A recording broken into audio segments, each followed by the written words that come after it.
Alright guys, Hayzink here, welcome back to the channel for another Disgaea RPG video. So, we're going to revise the tier list. There's a few reasons why we're going to revise the tier list. We're going to revise the tier list because I am going to have a little bit more say in a few of these places for characters that I specifically want to move, and I'll give my reasons on why I want to remove them. On the kind of top three of the game, people who you see consistently tend to be Foodreef, Dollar and Izu. Dollar took quite umbrage with Foodreef's last list, and he has an argument to why a lot of these characters needs to change. Characters are along the bottom. I've listened to his arguments and I agree with his arguments, and I'm going to let him on video explain why he feels like these units should be moved. No shade to you, Foodreef, you can come back and fight Dollar on another video, it's fine. But Dollar, how you doing, mate? How's it going? Hello, Netherworld. Aye. What do you feel that you are part of this group of people? Izu gets branded in this that is ruining raids because you constantly cap the scores too quickly. I'm not gonna say it's me because I don't always consistently hit the top three, but Isu, we gotta find a way to knock him down a peg. Mate, this is getting a little ridiculous. I was actually able to put in some raids before the game went live. I was like, should I just cap this score so that Izu can't be first? You know, I was like, nah, better not. That'll cause a riot. But anyway, guys, we are not going to just sit and chat. This won't be as long of a tier list as the one I did initially with Foodreef, as that was establishing the entire thing. This is just going to be talking about the key units lying along the bottom, okay? And as this is my video, I want to start with a positive because there's probably going to be a few negatives in this video, and I actually want to move a character up, okay? This character was initially in, I believe it was C tier, but I want to take Frostlord Rosalind and move her up to the A tier. Now the reason for this is myself personally, on my own PvP team, I have been able to completely drop New Year Rosalind. I do not need New Year Rosalind anymore because Frostlord Rosalind allows me to function in the same way, because her 12 speed, if you have speed above 100, it equals the same gain as action gauge 100. So with having Frostlord Rosalind on the team, I'm able to replace New Year Rosalind, but her abilities are better for me than what Awakened Rosalind's were. She gives that speed boost. Not only does she give that speed boost, she gives 15% damage to elemental attacks, whereas Rosalind gives 15% to AoE. Now that might sound similar, but on my own personal setup, that meant that New Year Rosalind was only buffing my formal Valvatores, who is essentially a backup if my Calamity Adele doesn't kill. With her boost to elementals, she'll still boost the Valvatores, however, she's also boosting the attack that Calamity Adele is making, meaning it's far less likely that people actually get to the point where my Valvatores actually has to do anything. On top of that, she's also given the most powerful attacker 40% damage buff, and that is actually going to get buffed very soon to 45%. So for me, I feel like she deserves to move up, and that's why I'm moving her up. Dollar, do you have any objections to that or my reasoning behind that? No, I agree. I haven't taken a good look at Frostlord in quite some time, but actually she kind of sounds very similar to a tired Rosalind. Just better. I mean, probably has better skills. My biggest problem with a tired Rosalind is outside of her action gauge boost at the start. Once her turn comes up, it's like there's nothing you can do. Like, I'm either using a generic skill or I'm hoping I can heal, which in PvP, that's not really going to do much for you. Yeah, but that was my problem. Most of the time, once their turn comes up, it feels like a wasted turn. It's like, man, I could do anything else. If I attack, then I'm going to give a formal Valvatoris a free heal. If I do nothing, then I feel like I really wasted a turn. So I can definitely agree. that's kind of why I went out of my way to try and replace a tired Rosalind, to be honest. A tired Rosalind, what she brings to the team is one thing, and don't get me wrong, that one thing is good, because if you do not have the speed, bear in mind you need to have enough speed. Frostlord Rosalind isn't going to provide the same thing as a tired Rosalind. The other thing with Frostlord Rosalind is to get her speed boost, you do have to have a different You have to be a rainbow team. But however, I was able to accomplish that quite well, and actually, while trying to accomplish that, I discovered something else that made my team even better, but I'll talk about that when I move up the next character I want to move up.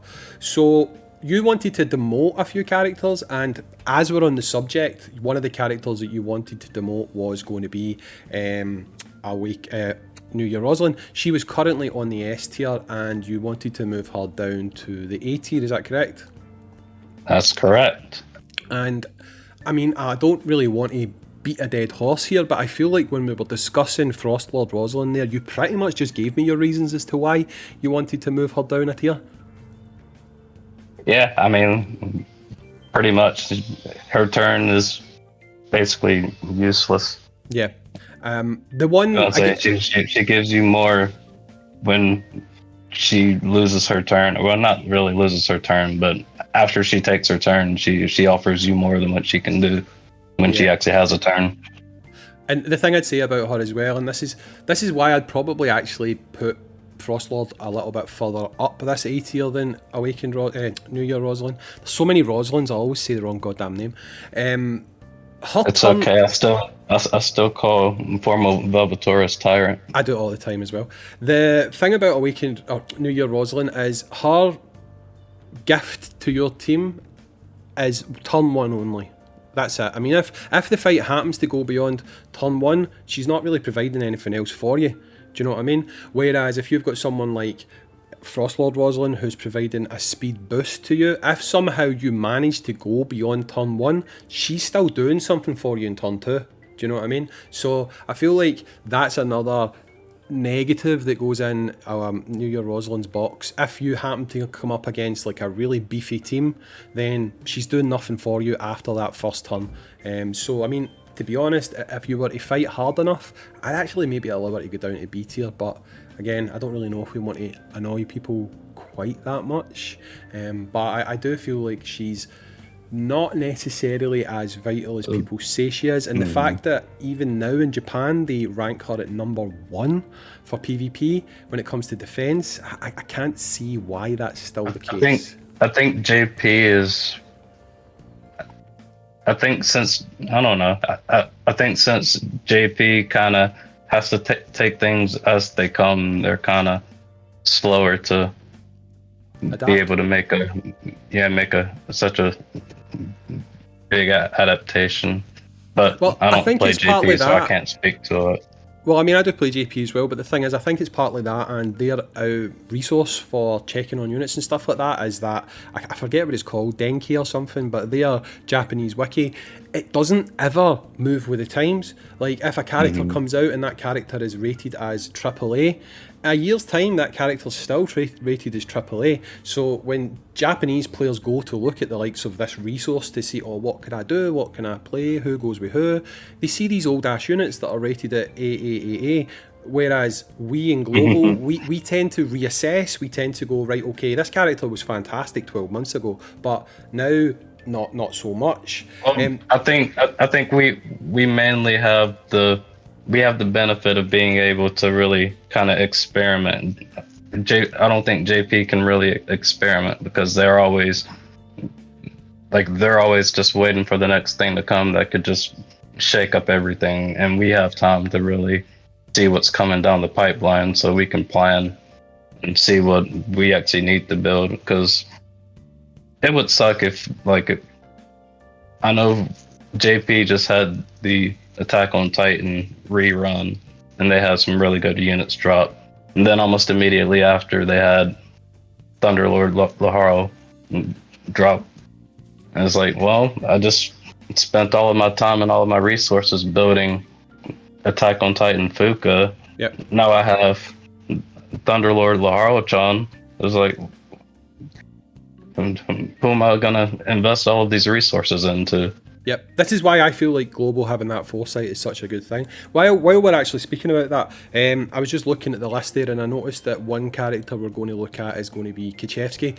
Now, because of that, I am also going to look at DesX. The reason I'm going to do that is obviously because that Gorgeous Fest Redux banner is coming up. And if you've seen my video yesterday, people might be a bit confused as to why I would leave DesX sitting on the S plus tier, considering what I'd said in that video. So I am going to reassess DesX's position, and I'll give you my reasonings as to why when we do that, okay? But Gachevsky, you wanted to move Gachevsky. Where did you want to move him? I think he was in S. Was he in S? I believe he was. Let me reference my notes. I'm dropping him down to A tier. Yep.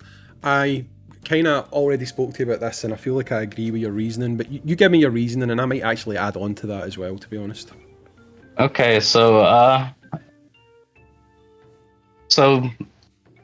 for most aspects of the game, like right now the game is very elemental focused, and even with him being a non-elemental character on his S rank skill, he doesn't really offer you much outside of his abilities, and really his main ability that he's really offering at this time is his increased buff effect, and it's really hard to justify putting him on your team when you could just put another buffer on your team and just have entirely another buff instead of having a extended buff effect. Yep. See, the thing is, this is kind of what I touched on in my video yesterday, and the comment section of that video seems to be really confusing the point I was trying to get across. I don't think Gachevsky is a bad character, okay?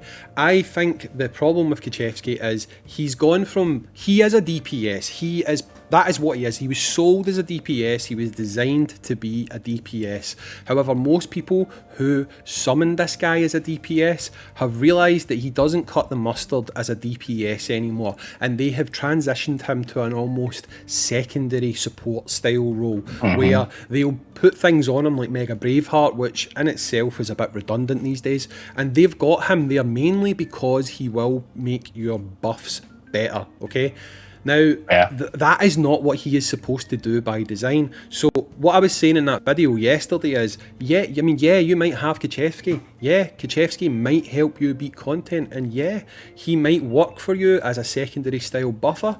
However, that doesn't mean new players today should summon for him, because he does not fill the role he was designed to fill, and if you're using him in a sub role as like a buffer, etc., there is far better units very, very close to release, and we're not talking 6 months, we're not talking a year. You would be better saving your quartz for something like February, which, let's be real, is not that far away, and going in on something like the Witch and the 100 Night collab and get yourself an actual good support unit rather than using this guy as a secondary support. That's how I feel about him. So yeah, I fully agree with you there.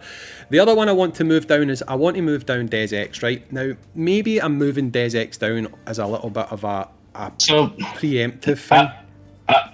I wholeheartedly agree with moving DesX down, but my reasoning might be a little different from yours. So you can start and I'll chime in. I'll tell you why I want to move DesX. I'll tell you why I want to move DesX down, and if you've got different reasoning, please let me know. I feel like when you're coming to look at tier lists and stuff like that, you tend to be a certain type of player. Now, obviously, all types of players like to look at tier lists. Some of them will use it to base their summoning decisions on, which personally I don't think is what you should do. That's why I put out the individual focused videos. But some people will also just look at it as a way to, who should I work on next in my box kind of thing, okay? Now, DesX is a unit who, given time, can be a decent unit, okay? She's a build-up unit, do you know what I mean? She's a unit that's not going to hit as hard right out the gate, okay? However, right now she is probably still the strongest water DPS. The problem is, we have a banner right now where people are going to be able to summon to get a copy of DesX, and if they're thinking to themselves, I'm lacking in the water aspect, I want to go and summon on this banner because I can finally plug that gap and get DesX. Hayzink has got her on S+, that's a good reason for me to summon. Next month, we know for a fact Supreme Overlord Girl Laharo is coming out, who is a vastly superior turn 1 water DPS. She doesn't have the need to build up. She's also got kit that allows herself to buff herself so that she's got more chance of critting, more chance of crit damage. If you factor that in with her having that element, then I already know that when it comes to placing Girl Laharo on this tier list, I'm going to move Des down. So I'm doing it now to not give people the wrong impression when it comes to potentially summoning for Des. That is my main reason behind that. And do you want to add that, change that? Is yours different? I agreed, definitely because of Supreme Overlord coming out next month. My reasoning is a bit more nuanced. So right now, we have a distinguished attacker of every element. And we know for a fact that almost every raid boss or sparse space boss has 2 elemental weaknesses. Well, it has one, because one's always fire. You know what yeah. I mean? Yeah, I don't know why so many raid bosses are weak to fire, and so many trial or sparse space bosses are weak to, like, what is it, like wind and star? Yeah. But because you always have the choice of taking 2 elements, there is a better DPS in each element. So for fire right now, I mean, Calamity Adele is still the king. I think Calamity Adele might tie with Archangel Flan right now for being probably the most useful unit in the game. I agree with that. And then, we have Formal Valvatoris, which, if you haven't built a Formal Valvatoris, you need to build a Formal Valvatoris. Yep. And on the water side, we have Lamington and Desex. And not everybody's going to have a Lamington. You're more likely to have a Desex than a Lamington, but when you're building your team, you want to take advantage of everything that your DPS can take advantage of, and Desex does have a few things holding her back. So I know, like, what is it, her NE7, where she needs 3 pawns in the team. It's a little harder to build 3 pawns in, like, fire space. Yep. Maybe not so much for a raid. Then on top of that, a lot of support characters want humanoids. They don't want monsters. It's one of my pet peeves of the game is there are good units, but the game doesn't put out units to let them shine. Yep. And it's mainly monsters. Like, it's almost entirely monsters. Yep, I agree with that. I mean, to And be honest with you can split it into int units. Like, int units don't get enough love, but int monsters are non-existent. Yep. I agree. To be honest, I mean, I don't know how popular it would be with players, because I feel like it's a player thing where they're more attracted to attack style characters rather than int.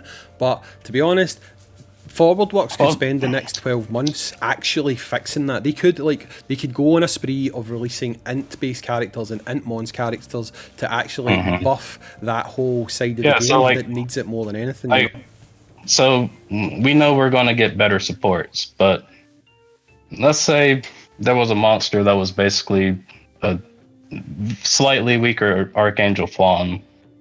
That would do something good for monsters, at least. I mean, it wouldn't be amazing, but even if monsters had their own little mini Archangel Flan, that would be enough. But if you're running Archangel Flan and Desex, you're not taking advantage of both characters, because Archangel Flan wants humanoids and Desex wants pawns. I mean, yeah. To be honest, I really actually take advantage of everything she offers. You have to build a team specifically to take advantage of it. I mean, to be And honest, sometimes I find the whole must-have matching symbol pavilion, I sometimes find that a little bit more restrictive than must-have same 40. yeah, I get why they do definitely. it, but it can be quite frustrating. So let's move on then, and we'll talk about the next one that you want to move down, and then I'll talk about one I want to move up. So you want to move down Kagemaru. Some people might be surprised at that. I can't remember where Kagemaru was. I think she was in S. So if that's the I case, believe I'm she was S guessing. plus. Right. Okay. I don't know if she was. Maybe she's not moving down then. I don't know if she was S plus. If she was S plus, fair enough. She was S plus, I believe, Right, but we're moving up to S. and we're moving her down to S. Now, I can't remember your reasoning, but I think it's probably because of the way that she's, a lot of things you just spoke about, the whole symbol pavilion stuff and all the rest of it. She's very team. Well, depending on how you want to run her. So, I'm not speaking strictly in PvP sense because PvP is its own thing. But here, let me pull her up. I think she's got a thing where she wherever gets she more is. attack and defense if she's got, I think, is it 3 knights? It's either 2 or it's Yep, 3 knights. she needs knights, and knights aren't really the most. They don't have too many units that you really Want to run in PvP. are looking after. Well, yeah. So I mean, let's be real. Kagemaru's like there's no point in beating about the bush here. Kagemaru's biggest draw is a PvP character. That is what she's there for. Definitely. People now see her as the counter to formal Valvatores, which she can be, right? She definitely can be, but you really have to hamstring yourself to a very specific team build. Yeah. So she wants to be attacked in a meta that's all about hitting hard and hitting fast, and even outside of that, like, even if she can't really achieve that, she has nothing to really fall back on because that's her gimmick.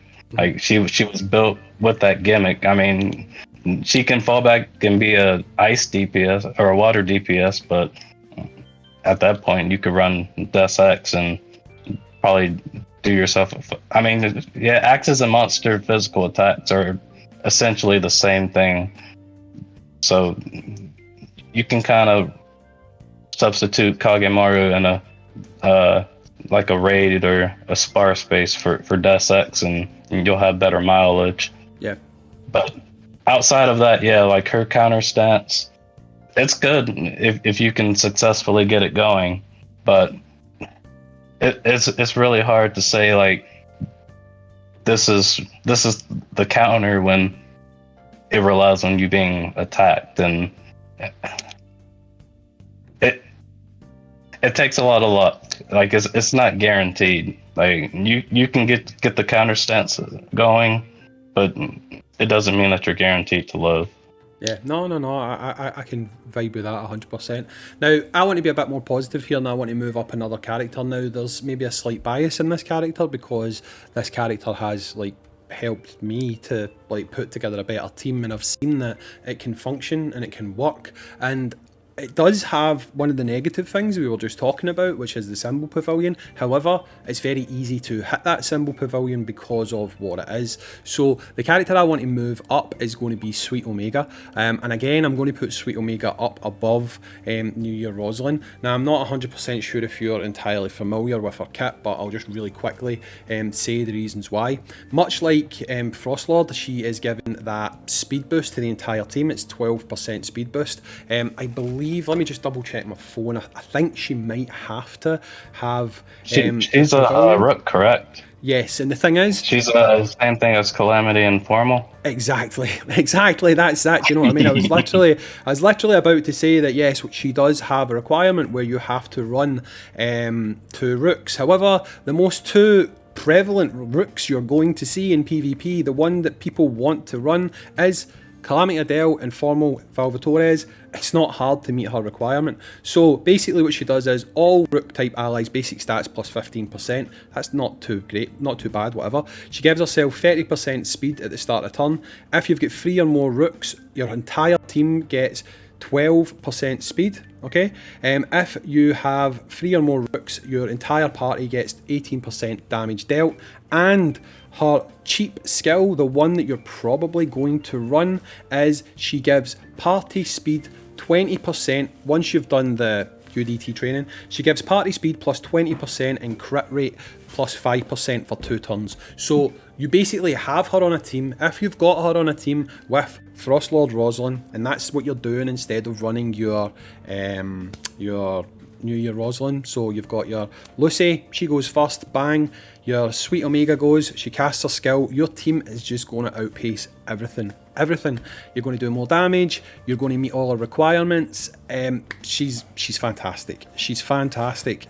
Don't get me wrong, you're not going to do any damage with her because you could put something like Azura Palm on her if you wished to do that, but you're going to get much more mileage off of her casting that 20% speed buff along with an additional 5% crit rate. So I think she was in C tier before, and I've moved her up to A tier alongside Frostlord Rosalind because she just does her job so well, so well. Mm-hmm.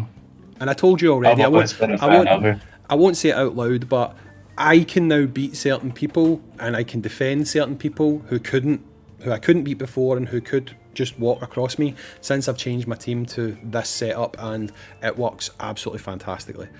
So she gets the absolute seal of approval for me, and I'm happy to move her up to A tier.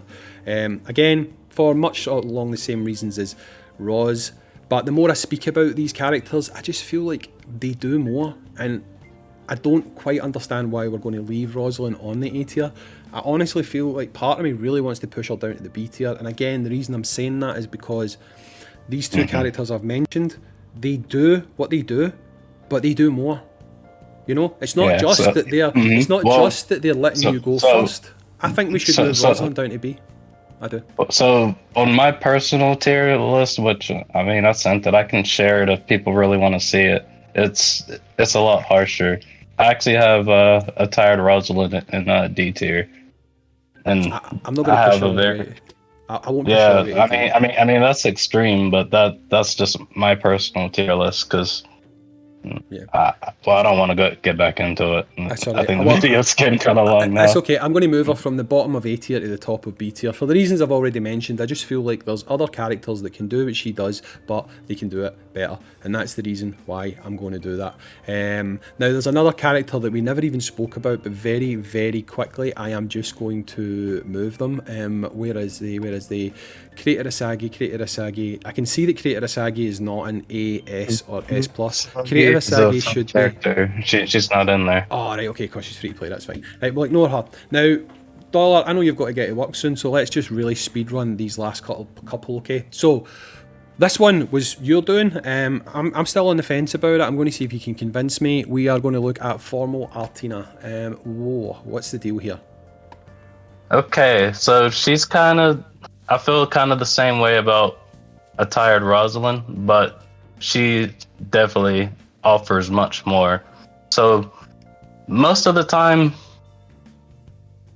in the current meta, she doesn't offer too much once her turn comes up. So let's say outside of a raid, like even in like a PvP setting, once she uses her NE3, she's just kind of there to spread around her abilities. Like she has Mega Brave Heart, but and like a little minor heal, but outside of that, it's like I don't really want her turn to come if I can have somebody else's turn come up instead. But I mean, for like an int team, I'm sure she would offer a lot more, but in the current meta as it stands, I don't think once she pops her NE3, she's just kind of there until it comes back. I kind of agree with that to an extent. Once you've used her for her 2-turn buff thing, she does become a little bit of a wet noodle, so to speak. And the thing is as well, depending on who you're running, I try to run her in sparse base, and rather than running 2 flawns, thinking I'll just give my flawns a double action. But then you run into the SP issue, and I was actually better when I ran 2 flawns than if I ran this unit. I found this unit is very good for. Yeah, I experimented pretty hard. I had 2 Formal Artinas, and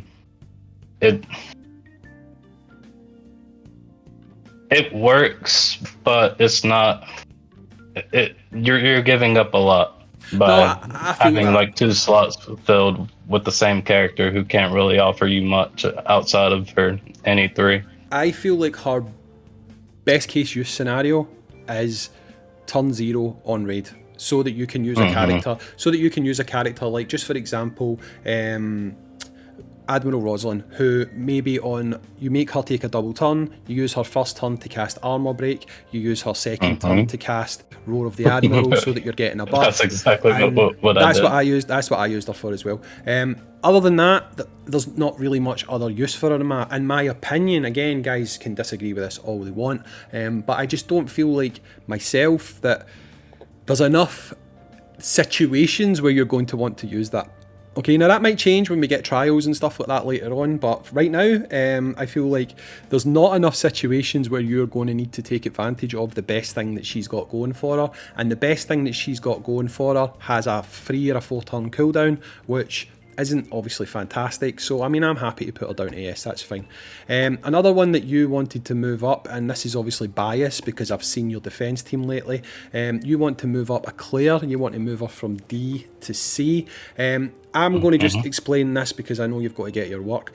I think the main reason for this is because she's a bit of a tank. She can help tank up the rest of your squad. If she can go first before she gets a chance to get debuffed or status effect, she can cast protection, which gives her reduced the damage taken and also basically protects the characters that you want to protect. So again, in a speed meta, if you can go before a Claire, then a Claire doesn't really do anything. Also, one thing people don't really pay attention to, she resists every element by up to 50%. Yeah, which probably explains why it's quite hard to which is really powerful on top of her half damage buff. Yeah. Now, one of the other ones that you wanted to be positive about and move from D to, I believe it was C, was Timmy, is that correct? And your argument for that was? Well, moving Timmy up was more of a pity pick, but I actually do like Timmy's kit. I wish Timmy could be better. So my dream is one day Timmy will get a buff that says he counts as a monster. And that would be all that he needs. But I just really like Timmy's kit. Like he's basically a off-brand New York Laharo. I mean, that's absolutely fine, and to be honest, considering that it's the Beast Tamer character, it would have been quite cool if they were a monster, because then they could be in amongst the beasts, helping them out and stuff. I quite agree with that logic. It would have been pretty decent. Now, these final 3 were last-minute decisions by me that we're going to move down, and we're going to move all of them down. They were in, I believe, all of them were in the A tier, and they're all going to move to the B tier, and really, I can sum it up in one word. They're just not as good as B tier, A tier, that's it. I mean, plain and simple, they don't deserve to be in the A tier, so they're moving down to the B tier. You've got Saint Etna, you've got Liez, and you've also got Wicked Mal. Wicked Mal to me is just the most shafted unit in this game. I feel like it was very unfortunate. I played on JP when he came out. I was super duper hyped to pull the character. Awesome. I built him up super quickly, and then less than a month later Kachevsky dropped. That was the start of the 15 million meta, and it was like, oh my god. In global, he never even got that. He dropped during the 15 million meta. Yeah. While he is probably an int star based DPS that's pretty decent, he's just not got legs. If you pull this guy on a badass banner, then yeah, brilliant. You've got a unit you didn't have. Don't sweat it. He's not a unit you should be chasing though. That's kind of what I say. The same thing goes for Saint Etna. I've never personally had to use revive. Maybe if you're at a lower level, I don't know, but I've never been in a situation where revive is something I need. You should never plan for your units to be killed. Like when you're planning for that, then something's probably wrong. Yeah, and unfortunately the game has a very twisted mechanic that I don't like. Over on JP, which I'm currently building back up, I've summoned the new unit with the blue hair. She's got a revive skill, which is obviously vastly better than Etna, right? But she has a revive skill, and while trying to get 3 stars on the backstage stage, like the final one, I completed the thing with 5 characters alive, but she had to revive characters a couple of times.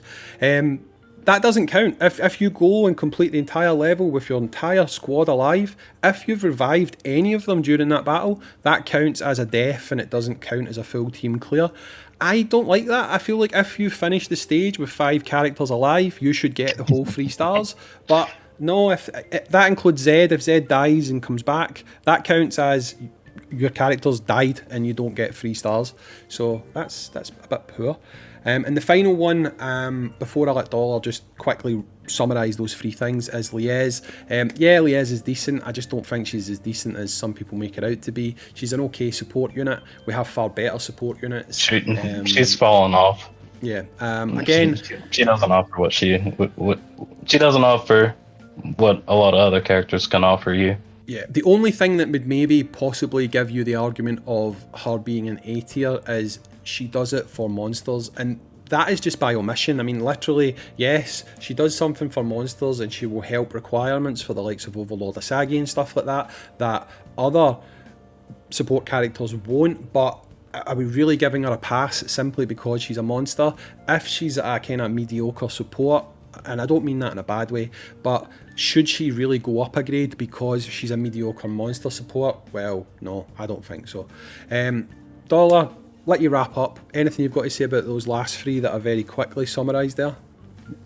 Nope, I agree. I don't think I ran Lise for a little, but she kind of falls into the same role as like a tired Rosalind. Like her turn comes up and she doesn't do anything. Yeah, and she doesn't really offer too much that another character could do better. No, see, I'm absolutely with you there. Well, that's basically it for this revision of the tier list. The original reason I wanted to go into this is because some characters had received buffs and stuff like that, and I was having a look at what we wanted to change. I mean, funnily enough, I don't really think we moved any characters that have been buffed. Next month, I am going to obviously add the new characters onto here. I can already predict in my head where a few of them are going to go, but we'll have to wait until it actually comes around to see. At that stage, some characters might move down, some characters might move up. We'll have to wait and see. But as it stands right now, this is how we're looking on this tier list. Maybe I'll do one for free to play characters. I just personally, I don't really know the value in that, because the way I see it is, if there's a free to play character available, just do it, just grind them and get them, and you should have them in your box. So where they sit in a tier list to me is a lot less important, but maybe I'll do that in future, who knows. But that's it for this one, Dollar. I might well get you back to do some kind of discussion about PvP, more of a PvP focus, because I feel like if you were to just take the nuts and bolts of this, you could maybe make it slightly different if you were only focusing on PvP. I'll say I can tell you all the people that I hate having to fight. Yeah, they generally have the same type of characters. I'd say the most annoying team that I come across right now, and I hate giving them a shout out, I really hate giving them a shout out, is probably Miru. There's something about Miru's team that I just don't like. I think it's all the goddamn statuses and resistances and all the rest of it, but probably him right now. As of next month, obviously Nisa is going to dominate PvP. I mean, as a spoiler, guys, Nisa is going to go into S plus tier because she's the only character that does what she does. She's going to single-handedly change the PvP meta, no question. There's no discussion. 100%, and I feel like as much as people are going to build strategies and stuff, there isn't really a proper strong strategy that comes along until we get Overlord Metallica. She is a proper counter to Nisa. In the meantime, I think there's going to be a lot of people who simply put Nisa on their attack team. They try to get Nisa killed once or maybe twice, and then at that point it becomes an RNG showdown of whose Nisa is going to survive the longest. I do actually feel that that's probably going to be what most people end up doing, but I guess we'll just have to wait and see how it actually plays out, because at this stage everyone knows build resistances against statuses, and I have noticed on PvP I don't think stun actually works correctly on PvP. I know forget does, but stun doesn't seem to work properly on PvP. I don't know if you've noticed that. You'll get stunned and then your character can a lot of characters just naturally resist stun higher than they resist forget. Well, no, actually, I've seen the stun icon on my characters, and they still act. And I mean, like, I've sometimes had it on a face-off where I've been stunned just before the formal Valvatores face-off. You know the face-off I'm talking about. It goes on for ages. Yeah. And that stun icon will stay there for 3 turns, but I will take 3 turns and then it'll disappear. So there's definitely something going on with that. I could be wrong. I believe stun isn't guaranteed. It's a chance to not take a turn. Well, I've been quite lucky then. That's 3 in a row that we've had that. But that's it for this one, guys. I did not intend for this video to be 40 minutes, but hey ho, these things happen when you're having a discussion. Thank you very much for joining me in this one, Dollar. Anyone wants to criticise Dollar like you did last time with Food Reef, make sure you shout out in the comments down below. Dollar is quite vocal, however, so he will probably come back and tell you to shut up. So that's probably the way it is. But anyway, Dollar, I'm gonna say if you go fly off the handle, I'll probably just respond to you in a few words and let it go. Well, that's it, guys. Again, Dollar, thanks very much for joining me. You can crack on to your work, and I will catch you all on the next one. Thank you for having me. No worries, mate. Have fun. Peace.